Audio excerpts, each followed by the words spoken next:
বন্ধুরা, তোমরা যারা কলেজ বিশ্ববিদ্যালয়ের আমার ভাই বোন রয়েছো, এই মুহূর্তে কলেজ বিশ্ববিদ্যালয়ে ভর্তি হওয়ার জন্য সেন্ট্রালাইজ পোর্টালে আবেদন করে ফেলেছো। তোমাদের মেরিট লিস্ট এবছর নতুন নিয়মে প্রকাশিত হতে চলেছে।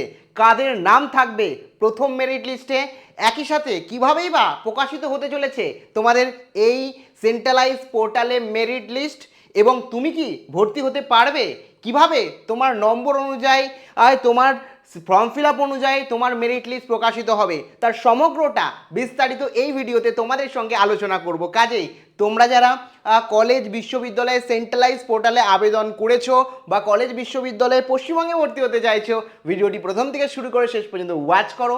ভিডিওটি ভালো লাগলে অতি অবশ্যই একটি লাইক প্রদান করো। আমাদের পরিবারের সদস্য না হয়ে থাকলে সাবস্ক্রাইব বাটনে ক্লিক করে বেল আইকনে ক্লিক করে অল নোটিফিকেশনে ক্লিক করে আমাদের পরিবারের সদস্য হয়ে ওঠো। সবার প্রথমেই বলে রাখি, ওয়েস্ট বেঙ্গলের সবথেকে পুরনো এবং বিশ্বস্ত কলেজ বিশ্ববিদ্যালয়ে অ্যাডমিশন থেকে পড়াশোনা থেকে সমস্ত ইনফরমেশান তোমরা এখান থেকে পেয়ে যাবে। বেশ কিছুদিন আমি অসুস্থ ছিলাম, হসপিটালাইজও ছিলাম কিছুদিন, সেই কারণে ভিডিও দিতে পারিনি। যাই হোক, তোমরা সাপোর্ট দেখাবে লাইক বাটনে, লাইক না করে থাকলে অবশ্যই লাইক করবে, যদিও ইম্পর্টেন্ট ভিডিও তোমাদেরকে দিয়েছি। তো প্রথমেই বলে রাখি, বিগত বছরগুলোতে যেরকমভাবে তোমাদের মেরিট লিস্ট প্রকাশিত হতো, এবছর সেন্ট্রালাইজ পোর্টালে সেমভাবে সেম ওয়েতে মেরিট লিস্ট প্রকাশিত হবে না। তোমরা ইতিমধ্যে জেনে গেছো, আমি আগেও জানিয়ে দিয়েছি যে তোমাদের প্রত্যেকের প্রথম যে মেরিট লিস্ট সেটা কিন্তু 12 তারিখেই প্রকাশিত হবে। তোমরা অনেকে এটাও ভাবছো যে আমার মেরিট লিস্ট আমি 12 তারিখেই পেয়ে যাব। এটা অফিসিয়ালভাবে কিন্তু সরাসরি সেন্ট্রালাইজ পোর্টালের মাধ্যমে রাজ্যের সমগ্র ছাত্রছাত্রীকে জানিয়ে দেওয়া হয়েছে। এক্ষেত্রে তোমরা অনেকেই মেরিট লিস্ট নিয়ে চিন্তিত রয়েছো। মেরিট লিস্ট ব্যাপারটা কি অনেকে সেটাই জানো না। আবার নাম আমার যদি না থাকে সেক্ষেত্রে আমি ভর্তি হতে পারবো না, এরকম অনেকে বলছে। আবার অনেকে বিভিন্ন প্রসিডিওর বলছে মেরিট লিস্টের। অ্যাকচুয়াল প্রসিডিওরটা তোমাদের এই সেন্ট্রালাইজ পোর্টালের আমি তোমাদের বলে রাখি। প্রথম বিষয় হচ্ছে, মেরিট লিস্টে যদি নাম আসে তবেই তুমি কলেজে অ্যাডমিশান নিতে পারবে, এটা একেবারে বাস্তব। কিন্তু ফার্স্ট মেরিট লিস্টে প্রত্যেকের নাম আসবে এটার কোনো মানে নেই। প্রত্যেকটা ছাত্রছাত্রীর ফার্স্ট মেরিট লিস্টে নাম নাও আসতে পারে, বাস্তব বিষয় তোমাদের প্রত্যেককে বলে রাখি। কারণ সহ বলছি, তার আগে বিষয়গুলো বুঝে নাও। তোমরা প্রত্যেকে যখন ফর্ম ফিল আপ করেছো, সমস্ত ডিটেলস দিয়েছিলে, তুমি কত মার্কস পেয়েছো, তুমি কত উচ্চ মাধ্যমিকে নাম্বার পেয়েছিলে, মার্কশিট সমস্ত কিছু জমা দিয়েছো। তার নিরিখে তোমার কাছে তুমি যখন সার্চ করেছো, কিছু কলেজ এসছে, কিছু ইউনিভার্সিটি এসছে, সেই ইউনিভার্সিটিতে তুমি যখন ক্লিক করেছো যে চেক এলিজিবিলিটিতে, তুই চেক এলিজিবিলিটি যখন ক্লিক করেছো তখন দেখেছো বিভিন্ন কলেজগুলোতে এলিজিবল দেখাচ্ছে তোমাকে, এবং সেই কলেজগুলোর মধ্যে যে কলেজে তুমি ভর্তি হতে চাও, তোমার পছন্দের কলেজ, সেই কলেজগুলোকে তুমি সিলেক্ট করেছো। সিলেক্ট করার পর তুমি প্রেফারেন্স অলরেডি সিলেক্ট করে রেখেছো। কোনোটায় তুমি 5টা কলেজে ফর্ম ফিল আপ করেছো, 5টা কলেজকে অ্যাড করেছো বা 10টা কলেজকে অ্যাড করেছো, তার মধ্যে টপে সবার প্রথমে 1 নম্বর প্রেফারেন্সে যে কলেজটা রেখেছো সেই কলেজটাই তুমি সব থেকে আগে ভর্তি হতে চাইছো, সব থেকে তোমার প্রিয় কলেজ, তোমার স্বপ্নের কলেজ। যদিও তোমার স্বপ্নের কলেজ কোনটি অবশ্যই কমেন্ট সেকশনে কিন্তু জানাতে ভুলো না, ফার্স্ট প্রেফারেন্সে তুমি কোন কলেজ বা বিশ্ববিদ্যালয়কে রেখেছো।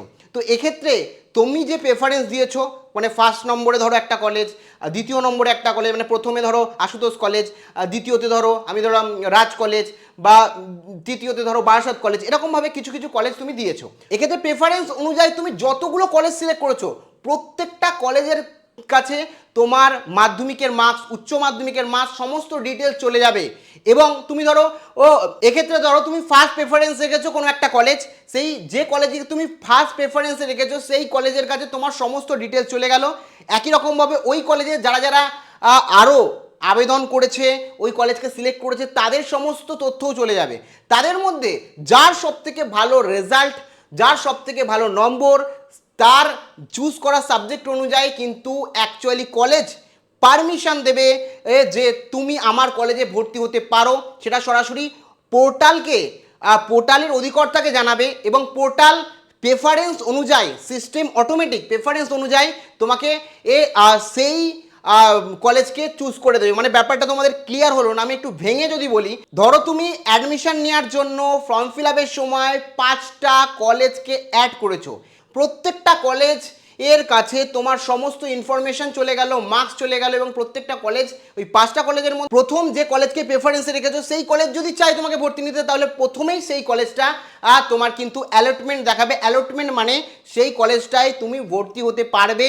অ্যালটমেন্ট মানে সেই কলেজে তুমি ভর্তি হতে পারছো। ধরো তুমি ফার্স্ট প্রেফারেন্সে যে কলেজ রেখেছিলে সেই কলেজে তোমার নাম্বার অনুযায়ী তোমার সমস্ত ডিটেলস থেকে ভর্তি নিতে চাইছে না, কিন্তু সেকেন্ড প্রেফারেন্সে যে কলেজটা রেখেছো সেই কলেজে তোমার অ্যাকচুয়ালি ভর্তি নিতে চাইছে, সেক্ষেত্রে কিন্তু তোমাকে সেকেন্ড যে কলেজটা আছে সেই কলেজটাই অ্যালোটেড দেখাবে। এরকমভাবে তোমার কাছে একটা লিস্ট চলে আসবে যে যে কলেজ তোমাকে পারমিশন দিচ্ছে, এবং তুমি যে প্রেফারেন্স রেখেছো তার অ্যাকর্ডিং তোমার ফর্ম ফিল আপের প্রেফারেন্স অনুযায়ী যে কলেজটা সবার উপরে রেখেছো ও তার অ্যাকর্ডিং যে কলেজ তোমাকে চান্স দেবে সেই কলেজটাই কিন্তু তোমার অ্যালোটেড দেখাবে।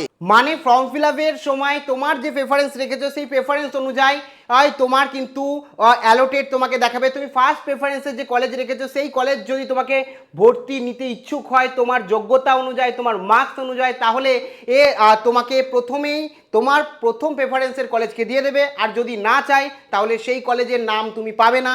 দ্বিতীয় প্রেফারেন্সে যে কলেজ রেখেছো সেই কলেজের কলেজ যদি তোমার মার্কসে খুশি হয়, তোমাকে অ্যাকচুয়ালি ভর্তি নিতে চায়, তাহলে দ্বিতীয় কলেজটাই তোমার অ্যালোটেড দেখাবে। বাদবাকি পেছনে যে কলেজগুলো আছে সেগুলোকে আর গুরুত্বই দেওয়া হবে না।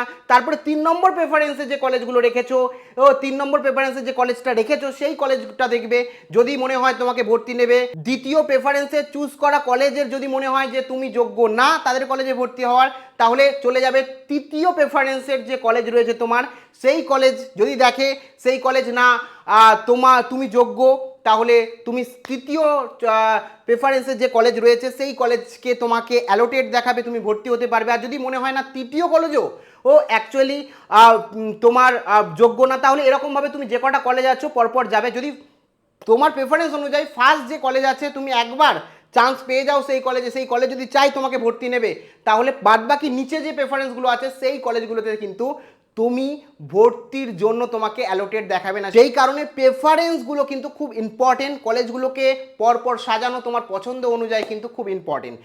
এছাড়া তোমার ফার্স্ট প্রেফারেন্স যদি মানে তুমি যে কলেজটা ফার্স্ট প্রেফারেন্সে রেখেছো সেই কলেজটাই যদি তোমার আর অ্যাকচুয়ালি অ্যালোটেড হয়, তাহলে তোমাকে অ্যাডমিশন নিতে হবে পেমেন্ট করে।